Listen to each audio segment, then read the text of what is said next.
কুরআন হাদিসের বাইরে যত মাজার আছে সব ভেঙ্গে গুড়িয়ে দাও। কুরআন হাদিসের বাইরে যত খানকা আছে সব আগুন লাগিয়ে পুড়িয়ে দাও। আমি দেশের একজন সাধারণ মানুষ হিসেবে বিষয়টা জানতে চাই।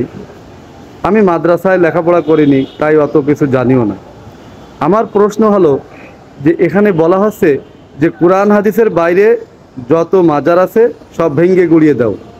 তা কুরআন হাদিসের বাইরের কোনগুলো আর কুরআন হাদিসের ভিতরের কোনগুলো? আবার বলা হচ্ছে যে কুরআন হাদিসের বাইরে যত খানকা আছে আগুন লাগিয়ে পুড়িয়ে দাও। তাহলে এখানে কুরআন হাদিসের বাইরের কোনগুলো খানকা আর কুরআন হাদিস অনুযায়ী কোনগুলো খানকা, এটা একটু আমি সাধারণ নাগরিক হিসেবে জানতে চাই। কেউ পারলে একটু জানাবেন। আর একটা বিষয় হলো, অসংখ্য মাজার ভাঙা হচ্ছে।